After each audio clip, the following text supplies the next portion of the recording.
Hello to all of you all are welcome in the channel let's explore radiation. और आज के इस video में हम डिस्कस करने वाले हैं बहुत ही most important MCQs for the upcoming competition exam of radiographers, चाहे वो स्टेट लेवल का हो या फिर सेंट्रल लेवल का। बहुत ही अच्छे से 40 क्वेश्चंस हम इस क्लास में डिस्कस करने वाले हैं। आई होप कि क्वेश्चंस आपको अच्छे लगेंगे। क्वेश्चन स्टार्ट करने से पहले मैं आप सबको एक और इम्पॉर्टेंट इन्फॉर्मेशन दे देती हूँ। जो भी ऐसे स्टूडेंट है जो प्रिपेयर कर रहे हैं रेडियोग्राफर के कंपटीशन एग्ज़ाम की, वो एस्पायरेंट्स का कोर्स बाय कर सकते हैं, जो कि आपके लिए बहुत ही बजट फ्रेंडली और बहुत ही नॉलेजेबल है, क्योंकि ये बहुत ही अच्छा सा कंटेंट आपको प्रोवाइड कर रहा है। One liners MCQs, PDF, mock test, government exam की पर्टिकुलर अलग अलग एग्ज़ाम की टेस्ट सीरीज़ भी अवेलेबल है, like RRB, ESIC, DSSS, AIIMS, इन सब के लिए ये सब भी अवेलेबल है। ये पूरा आपको अवेलेबल होने वाला है ओनली 399 में।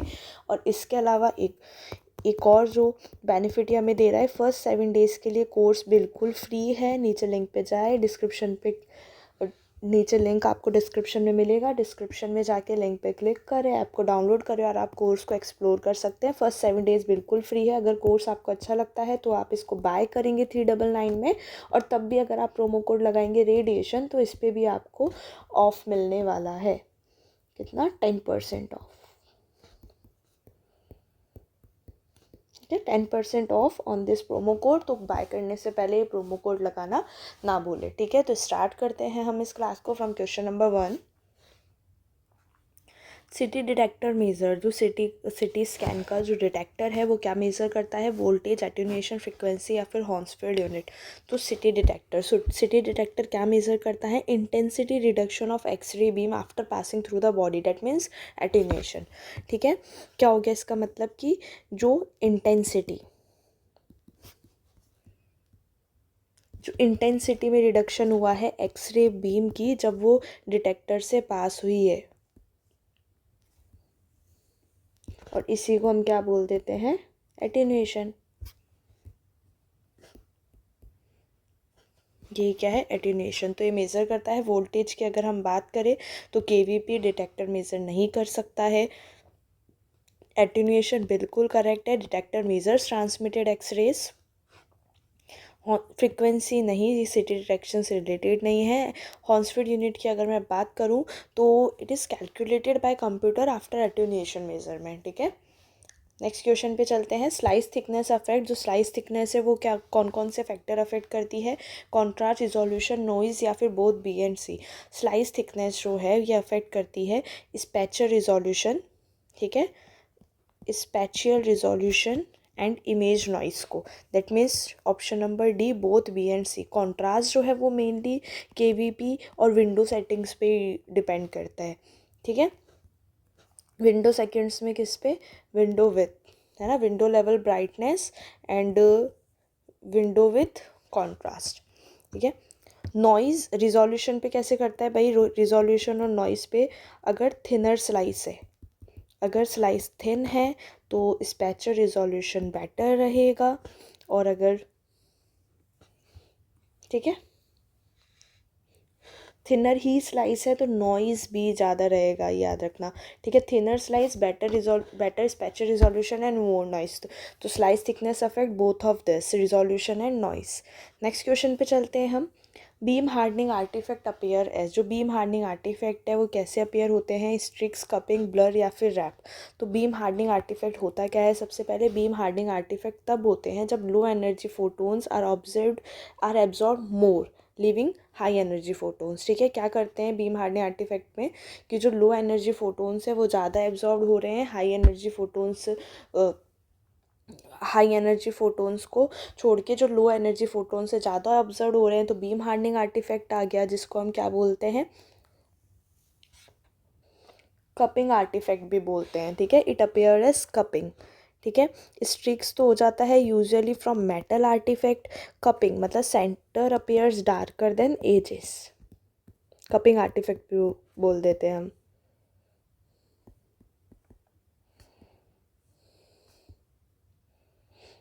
ठीक है, रैप तो होता है एलिजिंग आर्टिफैक्ट जो MRI में होता है। नेक्स्ट क्वेश्चन है हमारा, MRI signal depends on, MRI का सिग्नल किस पे डिपेंड करेगा? Electron density, proton density, atomic number या फिर हॉन्सफील्ड यूनिट, तो हम सबको बड़े ही अच्छे से पता है कि जो एमआरआई सिग्नल है वो डिपेंड किस पे करता है। MRI works on hydrogen nuclei, so it depends on proton density.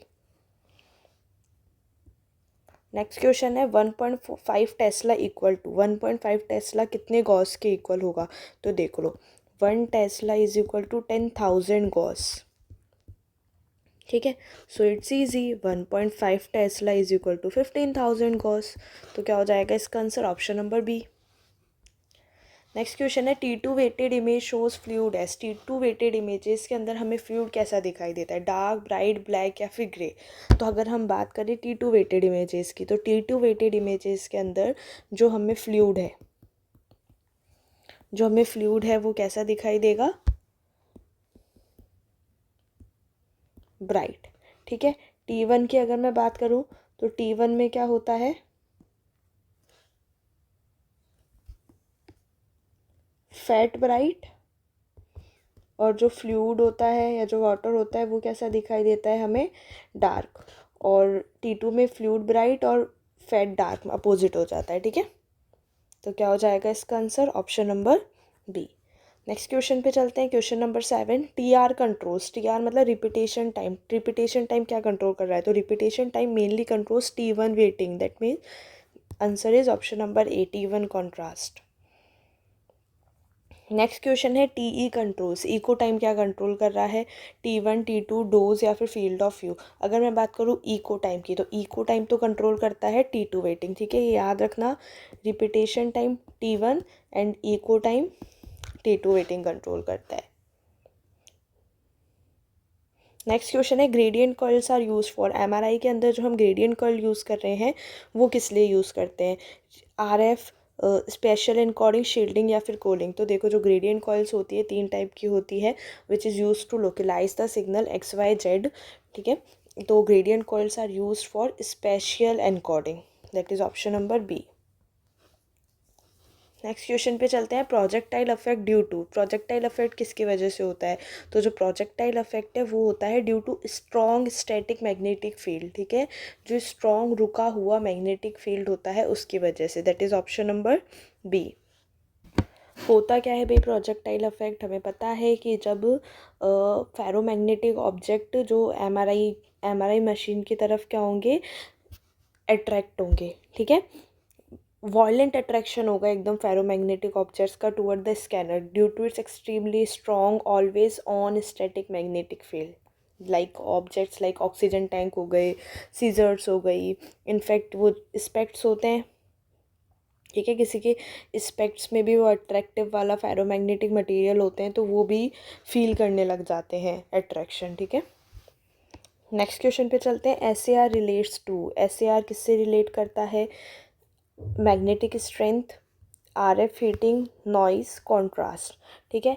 SAR ये भी हमें एमआरआई में ही देखने को मिलता है, एमआरआई का ही कंसेप्ट। क्या बोलते हैं SAR का पूरा नाम क्या होता है? स्पेसिफिक एब्जॉर्प्शन रेट, ठीक है। ये क्या मेज़र करता है? Rate at which RF energy is absorb by the body. क्या मेज़र करता है ये? Rate at which RF energy is absorbed by the body during MRI, ठीक है। एक और चीज़ इसकी याद रखना, यूनिट क्या होती है इसकी? वेट पर केजी, ठीक है। अगर हाइयर फील्ड स्ट्रेंथ है, ये भी याद रखना, अगर फील्ड स्ट्रेंथ हाइयर है तो जो स्पेसिफिक एब्जॉर्प्शन रेट है वो हाइयर होगी, ठीक है। हाई SAR, इसका मतलब क्या हो गया? More tissue heating.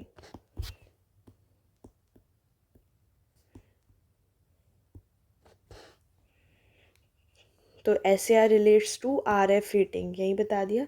Tissue heating मतलब किससे रिलेट कर रहा है ये? RF हीटिंग से। RF pulse deposit energy, tissue heating मतलब RF पल्स ने एनर्जी डिपॉजिट किया, टिश्यू हीट हुआ। अब कितना हीट हुआ ये हम किससे मेजर करेंगे? स्पेसिफिक एब्जॉर्प्शन रेट से। नेक्स्ट क्वेश्चन पे चलते हैं, Hounsfield scale ranges from. Hounsfield scale की रेंज क्या है, मतलब कितने से कितने तक होती है? तो हॉन्सफील्ड यूनिट की स्केल की अगर हम बात करें तो देखो, एयर का हो जाता है -1000, ठीक है। वाटर का हो जाता है 0, बोन का हो जाता है +1000। तो मेनली इसकी रेंज क्या होती है -1000 टू +1000, और इसी के बीच चलता रहता है सब। FOV increase in city will, अगर सिटी के अंदर फील्ड ऑफ व्यू बढ़ता है तो क्या होगा, रिजोल्यूशन बढ़ेगा, रिजोल्यूशन घटेगा, नॉइज़ बढ़ेगी या हॉर्न्सफील्ड यूनिट बढ़ेगी। तो देखो फील्ड ऑफ व्यू आपने बढ़ाया, ठीक है, मैट्रिक्स साइज तो सेम है, सेम मैट्रिक्स साइज है, but now pixel size is larger, और उससे क्या हो जाएगा, स्पैचर रिजोल्यूशन डिक्रीज हो जाएगा। That is option number B, ठीक है, क्लियर है। तो अगर वैसे भी अगर हम फॉर्मूला देखें पिक्सल साइज का, तो क्या होता है पिक्सल साइज का formula, field of view upon matrix. तो मैंने फील्ड ऑफ व्यू बढ़ाया तो पिक्सल साइज भी बढ़ा, लार्जर पिक्सल से तो रिजोल्यूशन कैसा हो जाएगा, डिक्रीज हो जाएगा, resolution is lower. Next question है kVp in CT in typically ranges, CT scan के अंदर जो केवीपी है वो कितना रखते हैं हम, टिपिकली कितना रहता है, 20 to 40, 60 to 80, 80 to 140 और 200 to 300, ठीक है। So for routine CT scans we prefer range of 80 to 150 kVp in CT scan, ठीक है, 80 to 150। जैसे हम पीडियाट्रिक अगर हैं पेशेंट्स तो हम 80 to 100 प्रिफ़र कर लेंगे, और एडल्ट्स हैं then we will prefer 120 to 140, ठीक है। नेक्स्ट क्वेश्चन पे चलते हैं। MRI does not use, MRI इनमें से क्या यूज़ नहीं करती है, ionizing radiation, magnetic field, RF pulse या ग्रेडियंट। तो MRI uses strong magnetic field, RF pulses, gradient coils, XYZ वाली। MRI does not use ionizing radiation, it works on the principle of nuclear magnetic resonance, okay. Next question है T1 relaxation is also called, T1 relaxation को और क्या बोलते हैं हम, spin, longitudinal transverse या फिर डिके। तो अगर हम बात करें T1 रिलैक्सेशन की, तो T1 relaxation is also called longitudinal relaxation, ठीक है। It is a recovery of magnetization, ये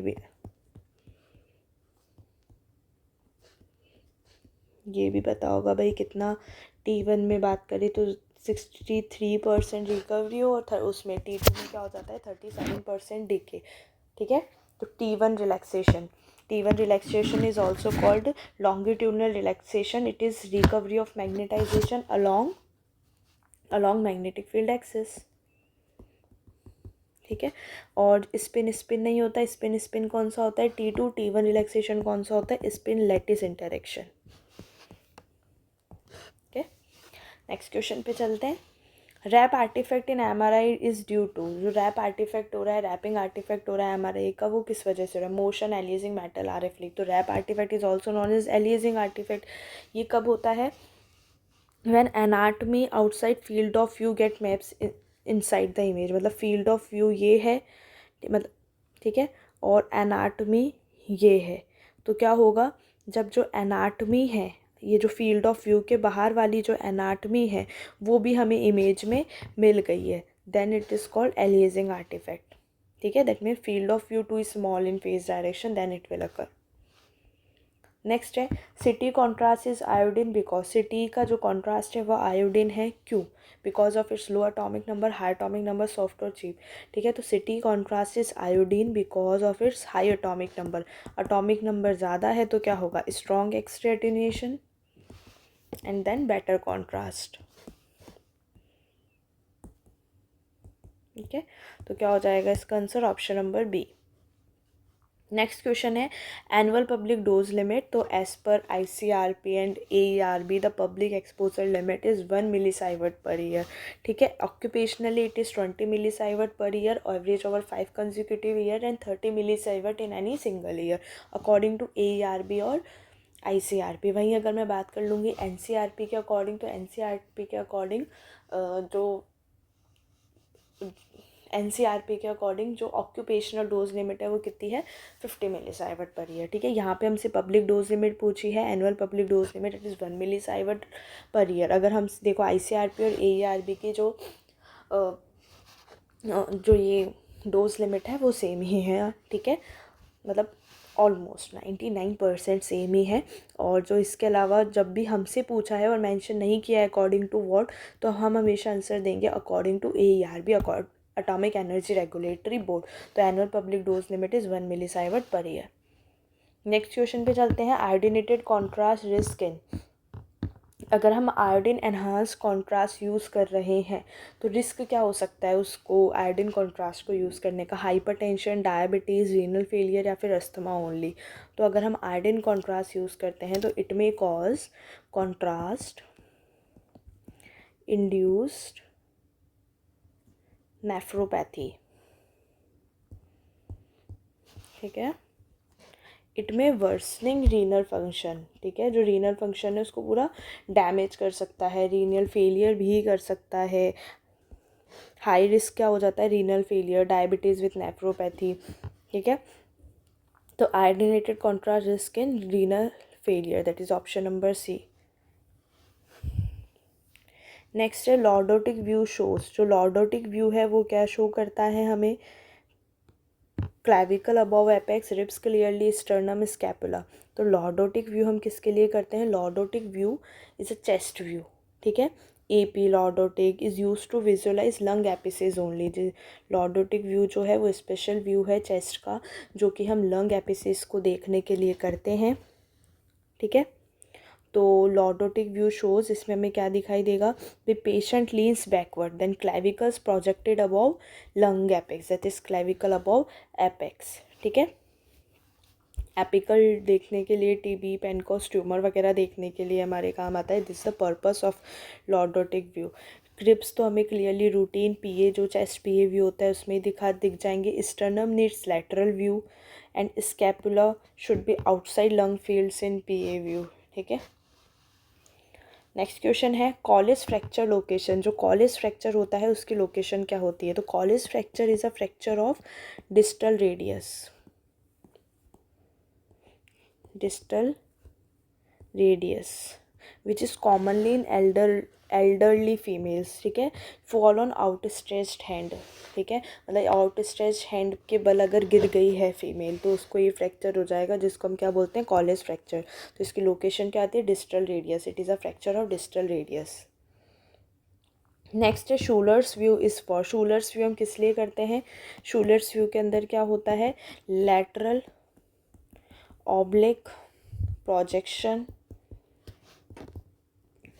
of mastoid hair cells, ठीक है। तो it is for mastoid, it is use for mastoiditis और temporal bone evaluation too. Next question है Waters view shows. Water view में आपको क्या दिखाई देगा? वाटर्स व्यू, जिसको हम ऑसिपिटो मेंटल व्यू के नाम से भी जानते हैं। It is best for maxillary sinuses and orbit floor fractures, ठीक है, that is it is best for maxillary sinus, ठीक है। हम क्या करवाते हैं इसमें? चिन रेस करवाएंगे, petrous ridges below maxillary sinus. Next question है हमारा the most common QA test for KVP accuracy is perform using. जो मोस्ट कॉमन QA टेस्ट होता है KVP की एक्यूरेसी को चेक करने के लिए, ठीक है, the most common quality assurance test जो कि हम KVP की एक्यूरेसी चेक करने के लिए परफॉर्म करते हैं, तो वो क्या यूज़ करता है? Step wedge, oscilloscope, KVP meter या फिर डेंसिटोमीटर। तो KVP accuracy is checked using electronic KVP meter, that is option number C, ठीक है। इसका QA का टॉलरेंस कितना रहता है?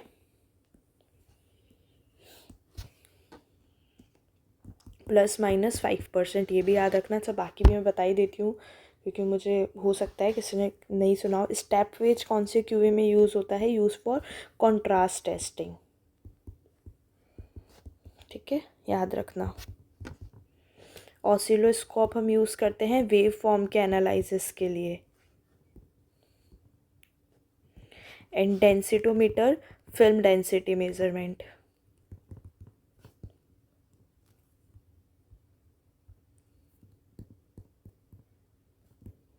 ओके, नेक्स्ट क्वेश्चन पे चलते हैं। रिप्रोड्यूसिबिलिटी ऑफ एक्सपोजर मीन्स, ठीक है। रिप्रोड्यूसिबिलिटी ऑफ एक्सपोजर का मतलब क्या है? Same kVp each time, same mAs each time, consistent radiation output for repeated exposure, या फिर same source to image distance. Reproducibility इसका मतलब क्या होता है? Same exposure factors. Reproducibility of exposures मतलब same exposure factors, same radiation output each time, ठीक है। Consistent radiation output for repeated exposure, इसकी टॉलरेंस भी ±5% होती है। नेक्स्ट क्वेश्चन पे चलते हैं। In fluoroscopy pulse mode primarily reduce. Fluoroscopy के अंदर पल्स मोड प्राइमरीली क्या रिड्यूस करती है? फ्लोरोस्कोपी में क्या हो जाता है? दो टाइप की, तो कंटिन्यूस वाली और एक पल्स मोड। कंटिन्यूस में क्या होता है कि कंटिन्यूसली एक्सपोजर जाते जाते हैं, ठीक है, लाइव इमेजिंग चलती है। फ्लोरोस्कोपी के अंदर हम मतलब रुक रुक के एक्सपोजर्स देते हैं, ठीक है। तो जिस वजह से क्या होती है, पेशेंट को डोज कम लगती है। एक तो कंटिन्यू एक्सपोजर, एक रुक रुक के, तो रुक रुक के करेंगे तो पेशेंट को डोज कम लगेगी, तो it reduces patient dose, that is option number C, ठीक है। It produces X-rays in pulses instead of continuous beam, then it significantly reduce patient dose. Next question है, minimum source to skin distance in fluoroscopy should be at least. Minimum source to skin distance कितना रहना चाहिए fluoroscopy में? At least 15, 20, 30 या फिर 38 centimetre. तो अगर हम बात करें फ्लोरोस्कोपी में सोर्स टू स्किन डिस्टेंस की, तो it should be at least 38 centimetre. 38 centimetre, that means 15 inches. It is for fluoroscopy stationary, ठीक है, जो स्टेशनरी फ्लोरोस्कोपी है। इसके अलावा जो मोबाइल यूनिट्स हैं उनके लिए कितना रहना चाहिए? 12 इंचेस, दैट मीन्स 30 सेंटीमीटर, ठीक है। नेक्स्ट क्वेश्चन पे चलते हैं। Question number 29, mammography commonly use which target filter combination. Mammography जो है वो कॉमनली इनमें से कौन सा टारगेट फिल्टर कॉम्बिनेशन यूज़ करती है? Tungsten, aluminium, molybdenum, copper aluminium, या फिर लेड एल्यूमिनियम। तो अगर हम बात करें मैमोग्राफी की, तो it commonly uses molybdenum target filter combination, ठीक है। कॉमन कॉम्बिनेशन होते हैं इसके मॉलिब्डेनम रोडियम, या फिर रोडियम, ठीक है। It because it provides better soft tissue contrast. Mammography uses low energy x rays, that is 17 to 23 kilo electron volt, ठीक है। टंगस्टन एल्यूमिनियम हम जनरल रेडियोग्राफी में यूज़ कर लेते हैं। नेक्स्ट क्वेश्चन है, compression in mammography is use for. Mammography के अंदर जो कंप्रेशन है वो किस लिए यूज़ होता है? डोज को बढ़ाने के लिए, मोशन स्कैटर को कम करने के लिए, मैग्नीफिकेशन बढ़ाने के लिए, या फिर एक्सपोजर टाइम बढ़ाने के लिए। तो अगर हम कंप्रेशन कर रहे हैं ब्रेस्ट का मैमोग्राफी के अंदर, तो it will reduce motion and scatter, ठीक है। थिकनेस रिड्यूस हो रही है, स्कैटर डिक्रीज हो रहा है, डोज रिड्यूस हो रही है, कॉन्ट्रास्ट इंप्रूव हो रहा है, मोशन ब्लर मिनिमाइज हो रहा है, ठीक है।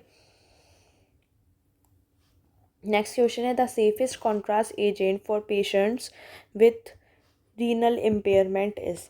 इनमें से कौन सा ऐसा कॉन्ट्रास्ट एजेंट है जो एकदम सेफ रहेगा उन पेशेंट्स के अंदर जिनको रीनल प्रॉब्लम है, रीनल इम्पेयरमेंट है, ठीक है। High osmolar iodinated contrast, barium sulphate, non ionic low osmolar contrast, या फिर ऑयल बेस्ड कॉन्ट्रास्ट। तो अगर हम बात करें सेफेस्ट कॉन्ट्रास्ट एजेंट जिनको रीनल इम्पेयरमेंट है, which have the high risk of contrast induce nephropathy, तो उनमें हम आयोडीनेटेड कॉन्ट्रास्ट तो यूज़ कर नहीं सकते हैं, ठीक है। हाई ऑस्मोलर भी नहीं कर सकते हैं, मोर नेफ्रोटॉक्सिक है, मोर साइड इफ़ेक्ट्स आ जाएंगे इसमें। तो barium sulphate it is use only for GI studies, हम आईवी के थ्रू नहीं इंजेक्ट करेंगे। तो क्या हो जाएगा इसका answer? Non ionic low osmolar contrast media, because of less nephrotoxic है,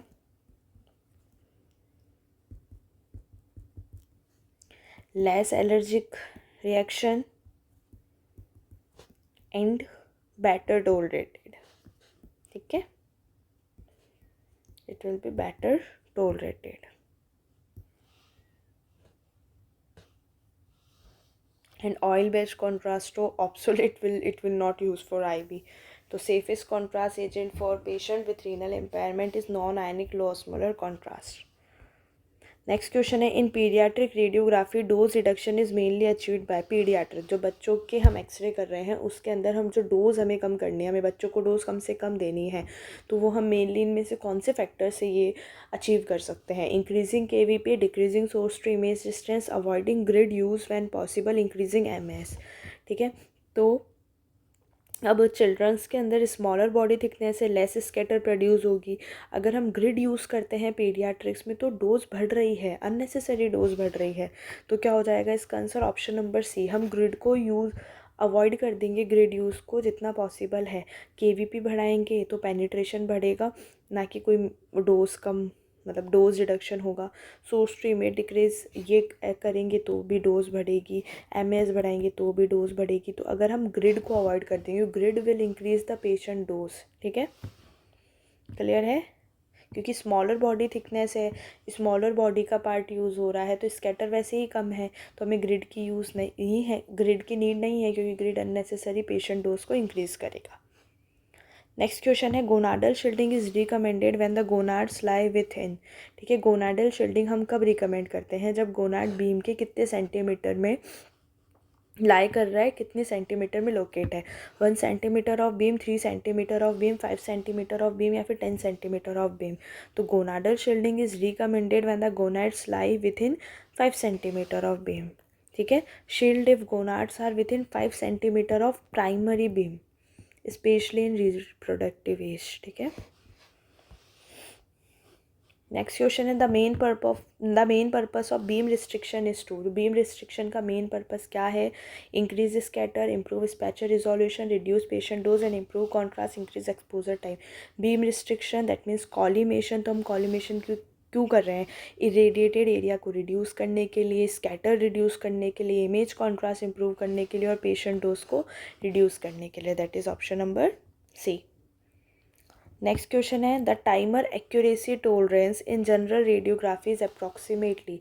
जो टाइमर एक्यूरेसी टोलरेंस होता है जनरल रेडियोग्राफी में, वो अप्रॉक्सीमेटली कितना होता है? +-1%, +-5%, +-10%, या फिर +-20%। तो अगर हम बात करें टाइमर एक्यूरेसी टोलरेंस की, which ensures exposure consistency, it should be within +-5%। It is option number B। Next question है, film fog in darkroom is commonly caused by. Darkroom के अंदर जो फिल्म फॉगिंग हो रही है वो commonly किस वजह से हो रही है? Low developer temperature, light leak, short fixing time, hard water. Film fog का मतलब क्या होता है? Unwanted density on film. ठीक है, अनवांटेड डेंसिटी ऑन फिल्म। तो ये किस वजह से होगा? Because of light leak, improper safe light है। ठीक है, कुछ लाइट आ गई है कमरे के अंदर, तो तो क्या हो जाएगा? फिल्म फॉग हो जाएगी। ठीक है, लो डेवलपर टेम्परेचर के कारण फिल्म फॉग नहीं होगी, ना ही short fixing handle. Film fog जो होगी it is due to unwanted density on film which will be occur due to light leakage. Next question है, the safelight use for blue sensitive film is typically. वो safelight जो कि हम blue sensitive film के लिए use करते हैं, typically green filter, amber filter, red filter, या फिर white light. Blue sensitive film which is sensitive to blue and green light, sensitive to blue and green light, तो it is safe. The safelight is use typically. तो कौन सी safelight हम use करिए? इनके लिए तो sensitive है, ब्लू और ग्रीन के लिए। ठीक है, तो it is safe under red safe light. ठीक है, रेड फिल्टर। नेक्स्ट क्वेश्चन है, which organ has the highest tissue weighting factor. इनमें से कौन से ऑर्गन का जो टिश्यू वेटिंग फैक्टर है वो सबसे ज़्यादा होगा? थायराइड, स्किन, गोनेट्स या ब्रेन। तो gonads have high tissue weighting factor due to genetic risk. That is option number C। Next question पे चलते हैं, the dose area product measure. जो डोज एरिया प्रोडक्ट है वो क्या मेजर कर रहा है? Dose only, area only, total radiation energy delivered to patient, या फिर इमेज कॉन्ट्रास्ट। तो अगर हम बात करें डोज एरिया प्रोडक्ट की, तो dose area product measures total radiation energy delivered to the patient. ये टोटल रेडिएशन कितनी डिलीवर्ड हुई है पेशेंट को? डोज एरिया प्रोडक्ट, इसका मतलब क्या हो गया? Dose into area, which reflects total energy dependent, independent of distance, use in fluoroscopy and interventional radiology. ठीक है, तो क्या हो जाएगा इसका answer? Option number C. Next है हमारा according to ALARA optimisation means, ठीक है। अच्छा, वैसे 3 प्रिंसिपल होते हैं, जस्टिफिकेशन, ऑप्टिमाइजेशन, डोज लिमिट। तो ALARA principle is come under the ALARA is come under the principle of optimisation. तो अलारा के according as low as reasonable achievable के अकॉर्डिंग ऑप्टिमाइजेशन का मतलब क्या है?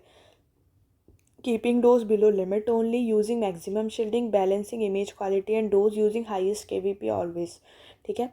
तो ऑप्टिमाइजेशन का मतलब क्या है? Maintain diagnostic image quality while minimising radiation dose. मतलब हमें डायग्नोस्टिक इमेज की क्वालिटी मेंटेन करके रखनी है, रेडिएशन की डोज को कम से कम देते हुए। मतलब इमेज की क्वालिटी कितनी कम से कम डोज पे मेंटेन रहेगी। तो क्या हो जाएगा इसका answer? Option number C, that is balancing image quality and dose. ठीक है, आज की क्लास में हमने 40 क्वेश्चन किए हैं। आई होप कि क्वेश्चंस आपको अच्छे लगे होंगे। जैसा भी आपका फीडबैक है please let me know in the comment section. Okay, thank you, thanks for watching. और जो भी बच्चे तैयारी कर रहे हैं वो एस्पायरेंट से जुड़ना ना भूलें। नीचे डिस्क्रिप्शन में आपको लिंक दे दी गई है, लिंक पे क्लिक करें, ऐप को डाउनलोड करें और कोर्स को एक्सप्लोर करें। और जो भी बच्चे कोर्स बाय करना चाहते हैं वो अगर प्रोमो कोड लगाएंगे रेडिएशन, तो आपको ओनली 399 के प्राइस में भी 10% ऑफ मिलने वाला है। Okay, thank you, thanks for watching.